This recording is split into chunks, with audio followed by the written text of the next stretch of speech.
हर हर महादेव। जय माता दी। आप सभी का दिन शुभ और मंगलमय हो। आज सुनिए शिव महापुराण कथा में आगे का वर्णन। और इससे पहले की कथा सुनने के लिए आप सभी का बहुत बहुत आभार।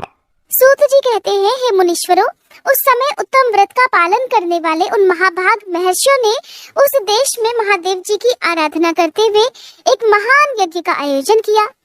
वह यज्ञ जब आरंभ हुआ तब महर्षियों को सर्वथा आश्चर्यजनक जान पड़ा। फिर समय बीतने पर जब प्रचुर दक्षिणाओं से युक्त वह यज्ञ समाप्त हुआ, तब ब्रह्मा जी की आज्ञा से वायुदेव स्वयं वहां पधारे। उनको आया देख दीर्घकालिक यज्ञ का अनुष्ठान करने वाले वे मुनि ब्रह्मा जी की बात को याद करके अनुपम हर्ष का अनुभव करने लगे। उन सब ने उठकर आकाश जन्मा वायु देवता को प्रणाम किया और उन्हें बैठने के लिए एक सोने का बना हुआ आसन दिया। वायु देवता उस आसन पर बैठे। मुनियों ने उनकी विधिवत पूजा की। फिर उन सब का अभिनंदन करके वे कुशल मंगल पूछने लगे। वायु देवता बोले, हे ब्राह्मणों, इस महान यज्ञ का अनुष्ठान पूर्ण होने तक तुम सब लोग सकुशल तो रहे ना? यज्ञहंता देवद्रोही दैत्य ने तुम्हें कोई बाधा तो नहीं पहुंचाई? तुम्हें कोई प्रायश्चित तो नहीं करना पड़ा? तुम्हारे यज्ञ में कोई दोष तो नहीं आया? क्या तुम लोगों ने स्तोत्र और शस्त्र ग्रहों द्वारा देवताओं का तथा पितृ कर्मों द्वारा पितरों का भली भांति पूजन करके यज्ञ विधि का अनुष्ठान भली भांति संपन्न किया है? इस यज्ञ की समाप्ति हो जाने पर अब आप लोग क्या करना चाहते हैं? तब मुनियों ने कहा, प्रभु, हमारे कल्याण की वृद्धि के लिए जब आप स्वयं यहाँ आ ही गए हैं, तब अब हमारा सभी प्रकार से कुशल मंगल ही है और हमारी तपस्या भी उत्तम होगी। अब पहले का वृतांत सुनिए। हमारा हृदय अज्ञान अंधकार से आक्रांत हो गया था। तब हमने विज्ञान की प्राप्ति के लिए पूर्व काल में प्रजापति की उपासना की। शरणागत वत्सल प्रजापति ने हम शरणागतों पर कृपा करके इस प्रकार कहा कि ब्राह्मणों, रुद्रदेव सबसे श्रेष्ठ हैं। वे ही परम कारण हैं, उन्हें तर्क से नहीं जाना जा सकता। भक्तिमान पुरुष ही उनके स्वरूप को ठीक ठीक देखता और समझता है। भक्ति भी उनकी कृपा से ही मिलती है और उस कृपा से ही परमानंद की प्राप्ति भी होती है। इसलिए तुम लोग उनके कृपा प्रसाद को प्राप्त करने के लिए नैमिषारण्य में यज्ञ का आयोजन करो। दीर्घ काल तक चलने वाले उस यज्ञ के द्वारा परम कारण रुद्रदेव की आराधना करो। यज्ञ के अंत में उन रुद्रदेव की कृपा प्रसाद से वायु देवता वहां पधारेंगे। उनके मुख से तुम्हें ज्ञान लाभ होगा और उससे कल्याण की प्राप्ति होगी। महाभाग, ऐसा ही आदेश देकर परम श्रेष्ठी ने हम सबको यहाँ भेजा। हम इस देश में आपके आगमन की प्रतीक्षा करते हुए 1 सहस्त्र दिव्य वर्षों तक दीर्घकालिक यज्ञ के अनुष्ठान में लगे रहे हैं। अतः इस समय आपके आगमन के सिवा हमारे लिए दूसरी कोई प्रार्थनीय वस्तु ही नहीं है। दीर्घ काल से यज्ञ अनुष्ठान में लगे हुए उन महर्षियों का ये पुरातन वृतांत सुनकर वायु देवता मन ही मन प्रसन्न होकर मुनियों से घिरे हुए वहां बैठे रहे। फिर उन सबके पूछने पर उनके भक्ति भाव की वृद्धि के लिए उन्होंने भगवान शंकर के सृष्टि आदि ऐश्वर्य को संक्षेप से बताया। वायु देवता कहते हैं, हे महर्षियों, इस विश्व का निर्माण करने वाला कोई पति है जो अनंत रमणीय गुणों का आश्रय कहा गया है। वही पशुओं को पाश से मुक्त करने वाला है। उसके बिना संसार की सृष्टि कैसे हो सकती है? क्योंकि पशु अज्ञानी और पाश अचेतन है। प्रधान परमाणु आदि जितने भी जड़ तत्व हैं, उन सबका कर्ता वह पति ही है। ये बात स्वयं समझ में आ जाती है। किसी बुद्धिमान या चेतन कारण के बिना इन जड़ तत्वों का निर्माण कैसे संभव है? पशु, पाश और पति का जो वास्तव में पृथक पृथक स्वरूप है, उसे जानकर ही ब्रह्मवेत्ता पुरुष योनि से मुक्त होता है। सृष्टि के आरंभ में एक ही रुद्रदेव विद्यमान रहते हैं, दूसरा कोई नहीं होता। वे ही इस जगत की सृष्टि करके इसकी रक्षा करते हैं और अंत में सबका संहार भी कर डालते हैं।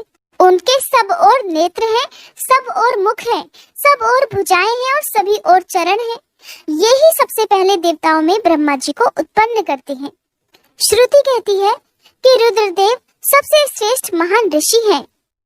फिर काल महिमा, प्रलय, ब्रह्मांड की स्थिति तथा सर्ग आदि का वर्णन करके वायु देवता ने कहा, पहले ब्रह्मा जी ने 5 मानस पुत्रों को उत्पन्न किया जो उनके ही समान थे। उनके नाम इस प्रकार हैं, सनक, सनंदन, विद्वान, सनातन, ऋभु और सनत कुमार। वे सब के सब योगी, वीतराग और ईर्ष्या दोष से रहित थे। इन सब का मन ईश्वर के चिंतन में ही सदा लगा रहता था, इसलिए उन्होंने सृष्टि रचना की इच्छा ही नहीं की। सृष्टि से विरत होकर सनक आदि महात्मा जब चले गए, तब ब्रह्मा जी ने पुनः सृष्टि की इच्छा से बड़ी भारी तपस्या की। इस प्रकार दीर्घ काल तक तपस्या करने पर भी जब कोई काम नहीं बना, तब उनके मन में बड़ा दुख हुआ। उसी दुख से क्रोध प्रकट हुआ। क्रोध से आविष्ट होने पर ब्रह्मा जी के दोनों नेत्रों से आंसू की बूंदें गिरने लगी। उन अश्रु बिंदुओं से भूत प्रेत उत्पन्न हुए। अश्रु से उत्पन्न हुए उन सब भूत प्रेतों को देखकर ब्रह्मा जी ने स्वयं अपनी ही निंदा की। उस समय क्रोध और मोह के कारण उन्हें तीव्र मूर्छा आ गई। क्रोध से आविष्ट हुए प्रजापति ने मूर्छित होने पर अपने प्राण त्याग दिए। तब प्राणों के स्वामी भगवान नील लोहित रुद्र अनुपम कृपा प्रसाद प्रकट करने के लिए ब्रह्मा जी के मुख से वहां प्रकट हुए। उन जगदीश्वर प्रभु ने अपने को 11 रूप में प्रकट किया। महादेव जी ने अपने उन महामना 11 रूपों से कहा कि बच्चों, मैंने लोगों पर अनुग्रह करने के लिए तुम लोगों की सृष्टि की है, इसलिए तुम आलस्य रहित होकर संपूर्ण लोक की स्थापना, हित साधन और प्रजा संतान की वृद्धि के लिए प्रयास करो। महेश्वर के ऐसा कहने पर वे रोने और चारों ओर दौड़ने लगे। रोने और दौड़ने के कारण उनका रुद्र नाम हुआ। जो रुद्र हैं वे निश्चय ही प्राण हैं, और जो प्राण हैं वे महात्मा रुद्र हैं। फिर ब्रह्मपुत्र महेश्वर ने दया करके मरे हुए देवता परमेष्ठी ब्रह्मा जी को पुनः प्राण दान दिया। ब्रह्मा जी के शरीर में प्राणों के लौट आने पर रुद्रदेव का मुख प्रसन्नता से खिल उठा। उन विश्वनाथ ने ब्रह्मा जी से ये उत्तम बात कही कि उत्तम व्रत का पालन करने वाले जगत गुरु महाभाग विरिंच, डरो मत, डरो मत। मैंने तुम्हारे प्राणों को नूतन जीवन प्रदान किया है, इसलिए सुख से उठो। स्वप्न में सुने हुए वाक्य की तरह उस मनोहर वचन को सुनकर ब्रह्मा जी ने प्रफुल्ल कमल के समान सुंदर नेत्रों द्वारा धीरे से भगवान हर की ओर देखा। उनके प्राण पहले की तरह लौट आए थे। अतः ब्रह्मा जी ने दोनों हाथ जोड़कर स्नेह युक्त गंभीर वाणी द्वारा उनसे कहा, प्रभु, आप दर्शन मात्र से मेरे मन को आनंद प्रदान कर रहे हैं। अतः बताइए कि आप कौन हैं, जो संपूर्ण जगत के रूप में स्थित है? क्या वे ही भगवान आप 11 रूप में प्रकट हुए हैं? उनकी ये सब बात सुनकर देवताओं के स्वामी महेश्वर अपने परम सुखदायक कर कमलों द्वारा ब्रह्मा जी का स्पर्श करते हुए बोले, देव, तुम्हें ज्ञात होना चाहिए कि मैं परमात्मा हूँ और इस समय तुम्हारा पुत्र होकर प्रकट हुआ हूँ। ये जो 11 रुद्र हैं तुम्हारी सुरक्षा के लिए ही यहाँ आए हैं, इसलिए तुम मेरी कृपा से इस तीव्र मूर्छा को त्याग कर जाग उठो और पूर्ववत प्रजा की सृष्टि करो। भगवान शिव के ऐसा कहने पर ब्रह्मा जी के मन में बड़ी प्रसन्नता हुई। उन विश्वात्मा ने 8 नामों द्वारा परमेश्वर शिव का स्तवन किया। ब्रह्मा जी बोले, भगवान रुद्र, आपका तेज असंख्य सूर्यों के समान अनंत है, आपको नमस्कार है। रस स्वरूप और जलमय विग्रह वाले आप भव देवता को नमस्कार है। नंदी और सुरभि अर्थात कामधेनु, ये दोनों आपके स्वरूप हैं। आप पृथ्वी रूपधारी शर्व को नमस्कार है। स्पर्शमय वायु रूप वाले आपको नमस्कार है। आप ही वसु रूपधारी ईश हैं, आपको नमस्कार है। अत्यंत तेजस्वी अग्नि रूप आप पशुपति को नमस्कार है। शब्द तन्मात्रा से युक्त आकाश रूपधारी आप भीम देव को नमस्कार है। उग्र रूप वाले यजमान मूर्ति आपको नमस्कार है। सोम रूप आप अमृत मूर्ति महादेव जी को नमस्कार है। इस प्रकार 8 मूर्ति और 8 नाम वाले आप भगवान शिव को मेरा नमस्कार है। इस प्रकार विश्वनाथ महादेव जी की स्तुति करके लोक पिता ब्रह्मा जी ने प्रणाम पूर्वक उनसे प्रार्थना की कि हे भूत भविष्य और वर्तमान के स्वामी, मेरे पुत्र भगवान महेश्वर, कामनाशन, आप सृष्टि के लिए मेरे शरीर से उत्पन्न हुए हैं, इसलिए जगत प्रभु, इस महान कार्य में संलग्न हुए मुझ ब्रह्मा की आप सर्वत्र सहायता करें और स्वयं भी प्रजा की सृष्टि करें। ब्रह्मा जी के इस प्रकार प्रार्थना करने पर कल्याणकारी त्रिपुर नाशक रुद्रदेव ने बहुत अच्छा कहकर उनकी बात मान ली। फिर प्रसन्न हुए महादेव जी का अभिनंदन करके सृष्टि के लिए उनकी आज्ञा पाकर भगवान ब्रह्मा ने अन्यान्य प्रजाओं की सृष्टि आरंभ की। उन्होंने अपने मन से ही मरीचि, भृगु, अंगिरा, पुलत्स्य, पुलह, क्रतु, अत्रि और वशिष्ठ की सृष्टि की। ये सब ब्रह्मा जी के पुत्र कहे गए हैं। धर्म, संकल्प और रुद्र के साथ इनकी संख्या 12 हो जाती है। ये सब पुराने गृहस्थ हैं। देवगणों सहित इनके 12 दिव्य वंश कहे गए हैं। इसके बाद जल पर स्थित हुए रुद्र सहित ब्रह्मा जी ने देवताओं, असुरों, पितरों और मनुष्यों की सृष्टि करने का विचार किया। ब्रह्मा जी ने सृष्टि के लिए समाधिस्थ होकर अपने मन को एकाग्र किया। फिर मुख से देवताओं को, कोख से पितरों को, कटी के अगले भाग से असुरों को तथा प्रजनेन्द्रियों से सभी मनुष्यों को उत्पन्न किया। उनके गुदा स्थान से राक्षस उत्पन्न हुए जो सदा भूख से व्याकुल रहते हैं। उनमें तमोगुण और रजोगुण की प्रधानता होती है। वे रात को विचरते और बलवान होते हैं। सांप, यक्ष, भूत और गंधर्व ये भी ब्रह्मा जी के अंगों से उत्पन्न हुए। उनके पक्ष भाग से पक्षी हुए। वक्ष स्थल से अजंगम अर्थात स्थावर प्राणियों का जन्म हुआ। मुख से बकरों और पार्श्व भाग से भुजंगमों की उत्पत्ति हुई। इस प्रकार विधाता ने स्वयं इंद्रियों के विषय, भूत और शरीर आदि में विभिन्नता और व्यवहार की सृष्टि की है। उन पितामह ने कल्प के आरंभ में देवता आदि प्राणियों के नाम, रूप तथा कार्य विस्तार को वेदोक्त वर्णन के अनुसार ही निश्चित किया। ऋषियों के नाम तथा जीविका साधन कर्म भी उन्होंने वेदों के अनुसार ही निर्दिष्ट कर दिए। अपनी रात व्यतीत होने पर अजन्मा ब्रह्मा ने स्वरचित प्राणियों को वे ही नाम और कर्म दिए जो पूर्व कल्प में उन्हें प्राप्त थे। जिस प्रकार भिन्न भिन्न ऋतुओं के पुनः पुनः आने पर उनके चिन्ह और नाम रूप आदि पूर्ववत ही रहते हैं, अर्थात पहले की तरह ही रहते हैं, बार बार वही ऋतुएं आने पर उनके नाम नहीं बदला करते, उसी प्रकार युगादि काल में भी उनके पूर्व भाव ही दृष्टिगोचर होते हैं। इस प्रकार स्वयंभू ब्रह्मा जी की लोक सृष्टि उन्हीं के विभिन्न अंगों से प्रकट हुई है। महत्व से लेकर विशेष पर्यंत सब कुछ प्रकृति का विकार है। ये प्रकृति जगत चंद्रमा और सूर्य की प्रभा से उद्भासित, ग्रह और नक्षत्रों से मंडित, नदियों, पर्वतों तथा समुद्रों से अलंकृत और भांति भांति के रमणीय नगरों और समृद्धशाली जनपदों से सुशोभित है। इसी को ब्रह्मा जी का वन या ब्रह्म वृक्ष कहते हैं। उस ब्रह्म वन में अव्यक्त और सर्वज्ञ ब्रह्मा विचरते हैं। वह सनातन ब्रह्म वृक्ष अव्यक्त रूपी बीज से प्रकट और ईश्वर के अनुग्रह पर स्थित है।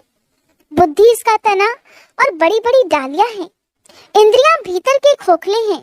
महाभूत इसकी सीमा है। विशेष पदार्थ इसके निर्मल पत्ते हैं। धर्म और अधर्म इसके सुंदर फूल हैं। इसमें सुख और दुख रूपी फल लगते हैं तथा ये संपूर्ण भूतों के जीवन का सहारा है। ब्राह्मण लोग द्युलोक को उनका मस्तक, आकाश को नाभि, चंद्रमा और सूर्य को नेत्र, दिशाओं को कान और पृथ्वी को उनका पैर बताते हैं। वे अचिंत्य स्वरूप महेश्वर ही सब भूतों के निर्माता हैं। उनके मुख से ब्राह्मण प्रकट हुए हैं। वक्ष स्थल के ऊपरी भाग से क्षत्रियों की उत्पत्ति हुई है। दोनों जांघों से वैश्य और पैरों से शूद्र उत्पन्न हुए हैं। इस प्रकार उनके अंगों से ही संपूर्ण वर्णों का भी प्रादुर्भाव हुआ है। ऋषि बोले, प्रभु, आपने चतुर्मुख ब्रह्मा के मुख से परमात्मा रुद्रदेव की सृष्टि बताई है। इस विषय में हमें कुछ संशय होता है।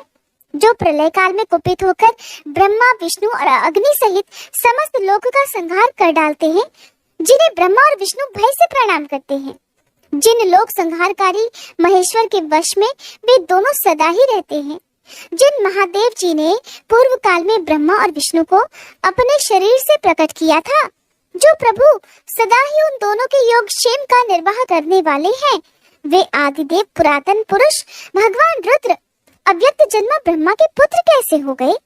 तात, भगवान ब्रह्मा ने मुनियों से जैसी बात बताई थी वह सब आप ठीक ठीक कहिए। भगवान शिव के उत्तम यश का श्रवण करने के लिए हमारे मन में बड़ी श्रद्धा है। तब वायु देवता ने कहा, ब्राह्मणों, तुम सब लोग जिज्ञासा में कुशल हो, इसलिए तुमने ये बहुत ही उचित प्रश्न किया है।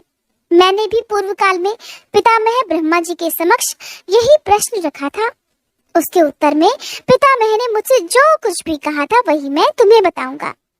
जैसे रुद्रदेव उत्पन्न हुए और फिर जिस प्रकार ब्रह्मा और विष्णु की परस्पर उत्पत्ति हुई वह सब विषय सुना रहा हूँ।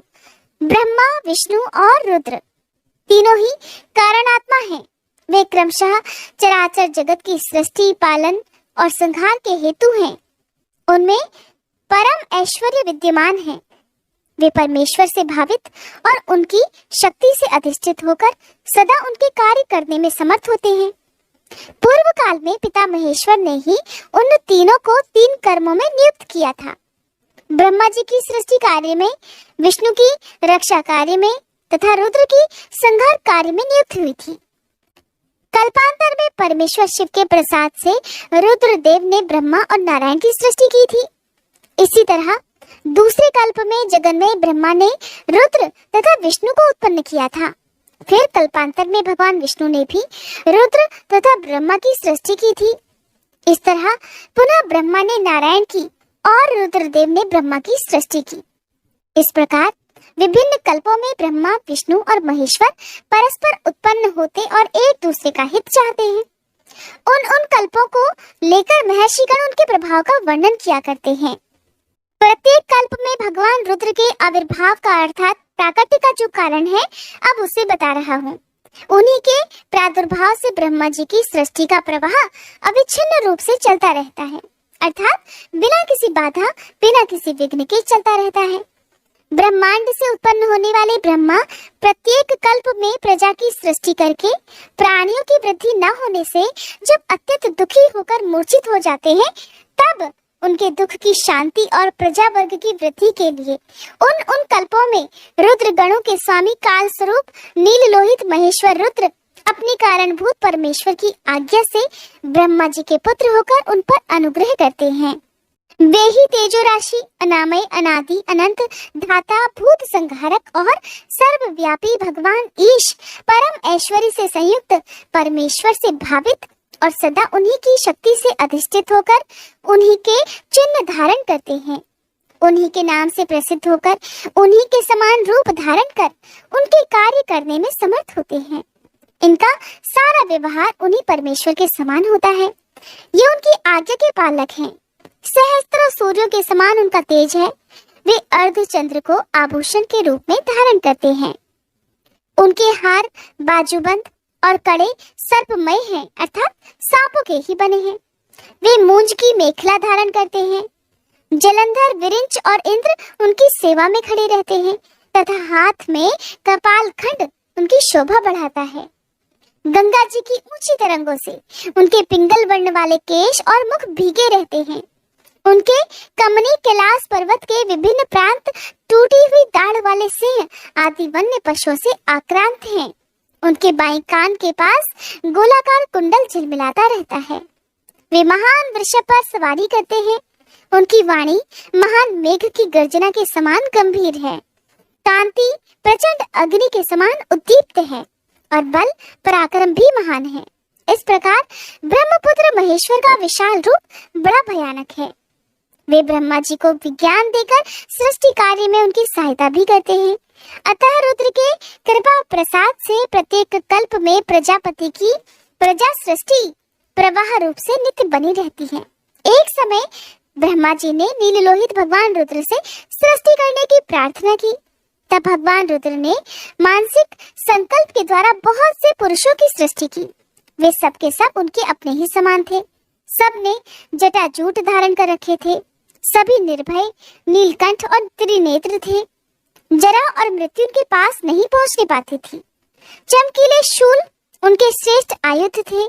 उन रुद्र गणों ने संपूर्ण 14 भुवनों को आच्छादित कर लिया था। उन विविध रुद्रों को देखकर पितामह ने रुद्रदेव से कहा कि हे देव देवेश्वर, आपको नमस्कार है। आप ऐसी प्रजाओं की सृष्टि ना कीजिए, आपका कल्याण हो। अब दूसरी प्रजाओं की सृष्टि कीजिए जो मरण धर्म वाली हो। ब्रह्मा जी के ऐसा कहने पर परमेश्वर रुद्र उनसे हंसते हुए बोले, मेरी सृष्टि वैसी नहीं होगी। अशुभ प्रजाओं की सृष्टि तुम ही करो। ब्रह्मा जी से ऐसा कहकर संपूर्ण भूतों के स्वामी भगवान रुद्र उन रुद्र गणों के साथ प्रजा की सृष्टि के कार्य से निवृत्त हो गए। जय भोलेनाथ। आज की कथा में बस इतना ही। इसके आगे का वृतांत आप सभी आने वाले अध्याय में जरूर सुनिएगा।